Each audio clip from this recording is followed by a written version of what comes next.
In this video for section 13.1, we're going to talk about a new type of test called the Chi-square goodness of fit test. And this test is used to determine whether something follows a certain distribution. So you might remember from Stats 1 talking about the normal distribution, the binomial distribution. In many problems that we did in Stats 1, we make the assumption that a population is normally distributed. But how do we figure out whether that is actually true? How do we figure out whether it actually follows the bell curve? This is what we use the chi-square goodness of fit test for. So when we're doing this test, the way that it works is that we are comparing the number of values from the sample data set in a given range to the proportion of data values that we would expect to find in that range if the data were normally distributed. The comparison part is done by Minitab, but we will need to use Minitab to find the proportion of data values that we expect to find for each range. So the setup of this problem is a little bit more than what we normally have to do.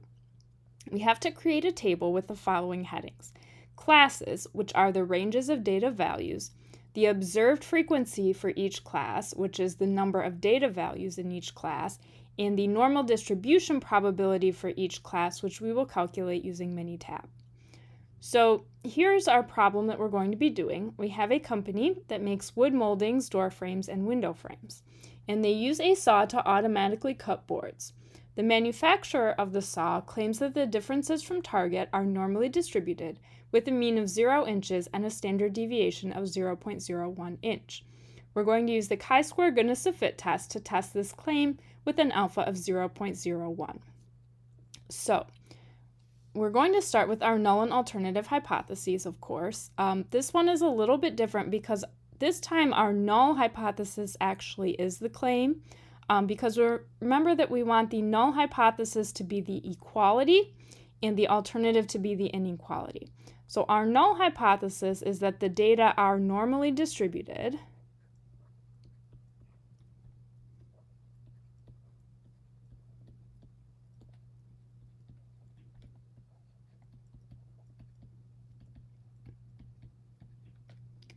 with a mean of 0 and a standard deviation of 0.01.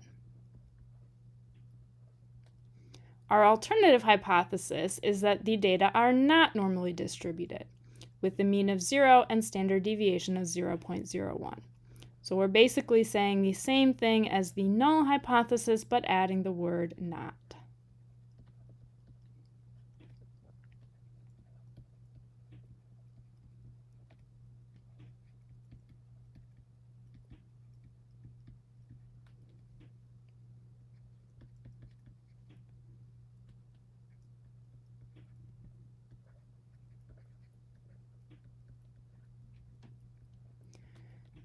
So we are only going to be doing comparisons to the normal distribution in this class. You can use the chi-square goodness of fit test to compare to the binomial distribution, uniform distribution, or other distributions as well. So here's my data set. This is also found in Blackboard if you want to follow along. We have our boards. We have the actual width that they were cut to. We have the target width that they were supposed to be cut to, and we have the difference. And so I'm going to start by adding my columns here for the classes, the number of observed values in each class, and the normal distribution probability for each class. So for finding my classes, when you do this in the homework, they're going to have a table for you that's going to give you what the classes are. For this problem, they're not giving me that, so I have to figure out what I want them to be myself. So I'm going to explain how I do that. Like I said, in the homework, you'll have this given to you, and you'll just pull in the rows from the table. But to find my classes, I'm going to use my mean and standard deviation from my proposed normal distribution, which remember had a mean of 0 and a standard deviation of 0.01. So my classes are going to be less than 2 standard deviations below the mean, 2 to 1 standard deviations below the mean, 1 to 0 standard deviations below the mean, or 1 standard deviation below to the mean plus 1 standard deviation, 1 to 2 standard deviations above, and then more than 2 standard deviations above. So 2 standard deviations is 2 times the standard deviation. So 2 times 0.01, which is 0.02. And so my first class is going to be less than negative 0.02. My next class is going to go from 0.02 below, or negative 0.02, up to negative 0.01. So it's going to go from negative 0.2 up to negative 0.01, but not including that. So I'm going to be putting any values that are exactly 0.01 into the next class. So our next class is going to be negative 0.01 up to 0. Then we're going to go from 0 up to 0.01. We're going to go from 0.01 up to 0.02. And we're going to have 0.02 and over.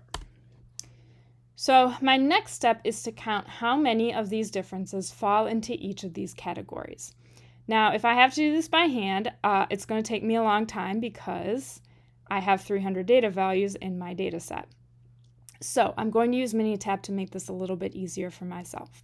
So what I'm going to do is go to Stat and then go to Tables and then tally individual variables. And what this is going to do is it's going to count how many of each number I have in my difference column. So select that difference column, hit Select, put it in the variables box. I want to display counts and then click OK. And here is my chart. So I still have to add the numbers to figure out how many go in each category, but like I said, it's a lot easier now that they're sorted and then they're also put in order. So less than negative 0.02. When I look at this chart, I see there are no numbers smaller than negative 0.02. So that's going to be a 0. Negative 0.02 and under negative 0.01. So that's going to be this 14 plus 19 plus 3 plus 6. Add those together and I get 42. Negative 0.01 and under 0. So that's greater than negative 0.01 and under 0. 23 plus 16 plus 9 plus 18 plus 39 plus 17 plus 11. If I add those together, use the calculator if you need to, I get 133. 0, greater than 0, and under 0.01. So that's going to be 25 plus 22 plus 9. Not counting this 0.010 group because that's going to go into the next category. So just things that are under 0.01, not equal to 0.01.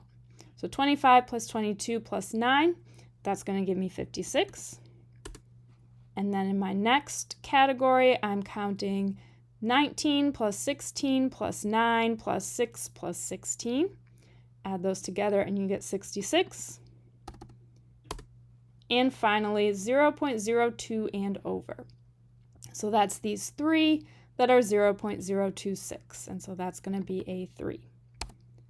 So that's how I fill in the observed column. Now I need to fill in the normal column. And so the way that I do this is use Minitab to calculate the normal probabilities. So you may or may not remember doing this in Stats 1. I'm going to go to Graph this time, not Stat, and go down to Probability Distribution Plot. Then I'm going to click on View Probability. Then I need to click OK. I'm doing normal distribution, so I leave that, and then I enter the mean and standard deviation here. The mean is 0, standard deviation is 0.01. So I enter that, and then I need to click on Options. Now what I'm going to do is I'm going to do a calculation for each of my classes. So we'll start with the less than negative 0.02 class. For less than, I choose left tail. You can see how this picture has kind of a vertical line, and then it's everything to the left of that or less than that. That's the less than probability. I switch to specified x value, and then I type in my x value of negative 0.02. So this is going to show me how much is to the left or less than negative 0.02. Click OK, click OK again, and then it's going to show me this graph. and I see the value here. Looking at the graph, it should match up with what my class is, less than negative 0.02, less than negative 0.02, and then the probability is above the curve, so 0.02275. I'm going to round that a little bit to 0.0228. Now I need to repeat the process for my class of negative 0.02 to negative 0.01. So go back up to graph, probability distribution plot, view probability. Mean and standard deviation are the same, but now I need to click on options, and for a probability that's between two numbers, I use middle. And then I put those two values in. So we're going from negative 0.02 to negative 0.01. Click OK. And this time, make sure that I'm between those two numbers, and my probability is 0.1359.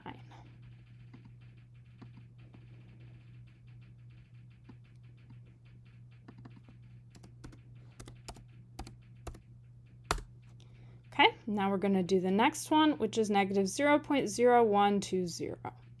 So again, go to graph, probability distribution plot, view probability,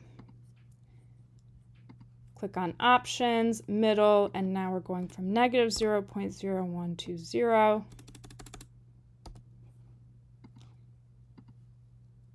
And my value there is 0.3413.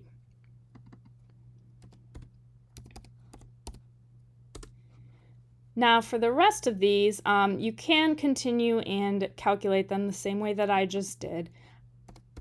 One nice thing about the normal distribution is that it is symmetric, and so the values are going to be mirror images, so I can just go ahead and type those in.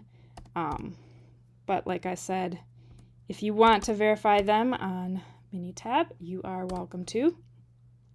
Now, this is really where most of the work in doing this test is. So now I am ready to actually do my chi-square test. So we are going to go to Stat, down to Tables, and then we see this option for chi-square goodness of fit test, one variable. Click on that. In my observed counts box, I'm going to put my observed column. So highlight it, click select to put it in the box. I can leave these blank. Then I'm going to change the test part down here to specific proportions. And in the specific proportions box, I put the normal distribution. So highlight it, click select, and then it goes in that box. Then I click OK. And like I said, this is the easy part, actually doing the test once you have the table made. So scroll down here. These are the values that I need in this chi-square test box. So I have my chi-square value, 54.8152.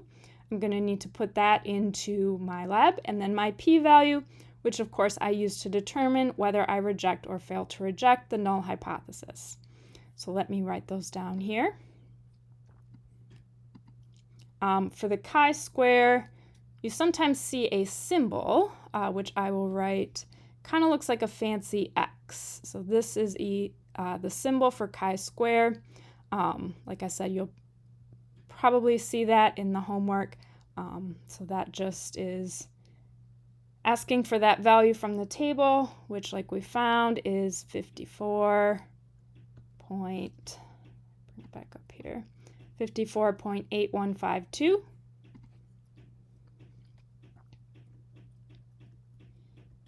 You can round if it's asking you to round to a certain number of decimal places. And then my p-value, we found 0.000. So comparing that to my alpha of 0.01, p-value is less than alpha, so that means we reject the null hypothesis.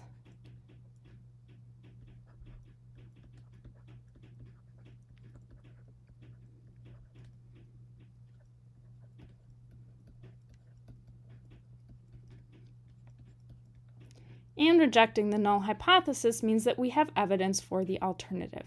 So we have evidence that the data are not normally distributed.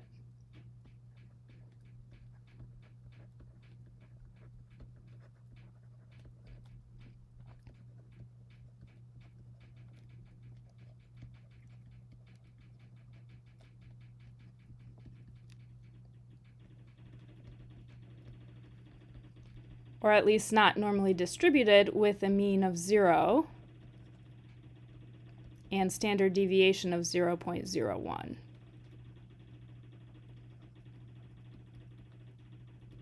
So what does that mean about our situation? Well, the manufacturer is saying that the saw, when it's working properly, is going to cut boards that are normally distributed with this mean and standard deviation. The saw is not doing that, and so what that tells us is that there's some sort of problem with the saw. So it indicates that the saw is not working properly.